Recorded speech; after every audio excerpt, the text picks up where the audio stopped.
Bertemu lagi dengan Mbak Nem. Kali ini kita bahas fase persalinan yang keempat, yaitu fase 2 jam pos melahirkan. Jadi 2 jam setelah keluarnya bayi dan ari-ari. Di situ juga fase pengawasan yang keempat, di mana seorang ibu setelah melahirkan proses yang sekian perjuangan yang maksimal, perjuangan yang hebat saat persalinan itu perlu pengawasan yang istilahnya yang komprehensif. Jadi perlu pengawasan yang keseluruhan, gimana kondisi ibu, gimana dengan lukanya, apa dia baik, gimana dengan kontraksi rahimnya, apa kontraksinya keras, gimana cara mengetahui kontraksi itu baik. Seorang ibu melahirkan bisa dengan dia meraba di perut akan terasa di situ.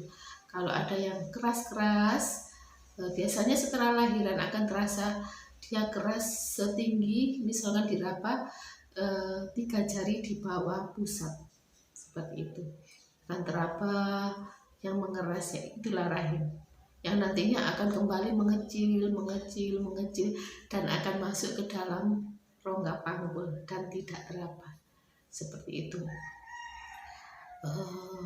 Gimana pengawasannya? Jadi pengawasannya yaitu saat 2 jam pos melahirkan diharapkan di situ ibu istirahat, terus pendarahannya kalau normal ya sudah, terus kontraksinya tadi.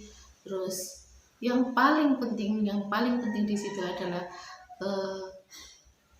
proses dia seorang ibu yang lahiran normal adalah bisa kencing atau tidak, ya.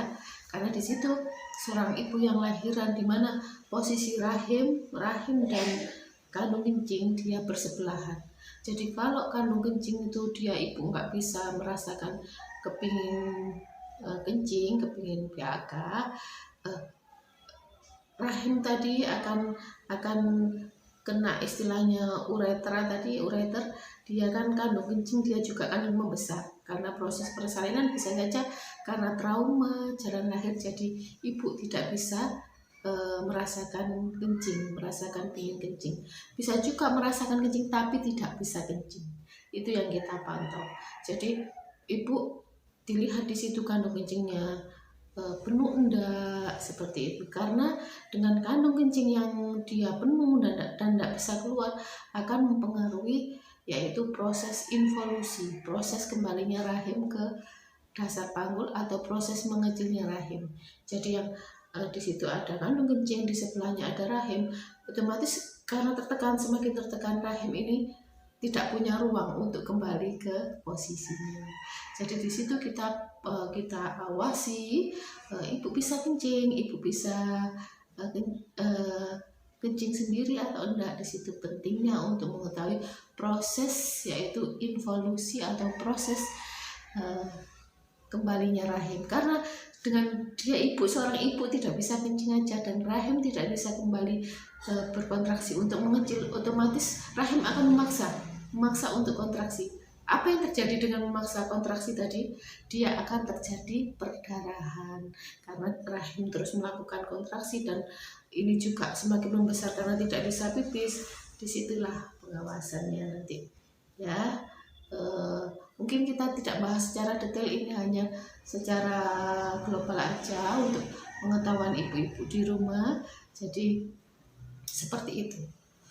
Setelah 2 jam ternyata semuanya berjalan normal, ibu bisa makan, ibu bisa istilahnya tidak pusing, ibu tidak ada perdarahan, kontraksinya bagus, kencingnya juga bisa.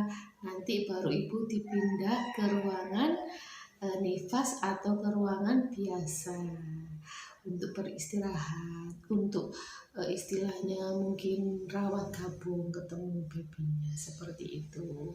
Dengan rawat gabung nanti ke depannya dengan bisa menetei bayinya, akhirnya akan keluar hormon oksitosin dari otak ibu sehingga merangsang untuk keluarnya ASI dan akhirnya mempengaruhi mengecilnya rahim.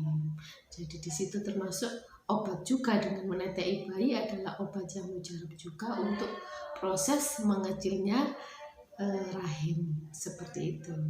Jadi untuk ibu yang setelah lahiran semangat untuk menetei itu ibu yang luar biasa, karena di situ adalah sebenarnya juga obat.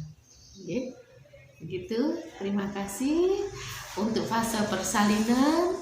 Sekian, selesai ya fase 1, fase 2, fase 3, dan fase 4 bahasanya. Mungkin kedepannya nanti kita akan bahas sharing kebidanan tentang yang lain, mungkin tentang kehamilan atau kesulitan atau penyulit di dalam kehamilan, seperti itu ya. Terima kasih sharing dari saya. Terima kasih sudah menyimak. Assalamualaikum warahmatullahi wabarakatuh.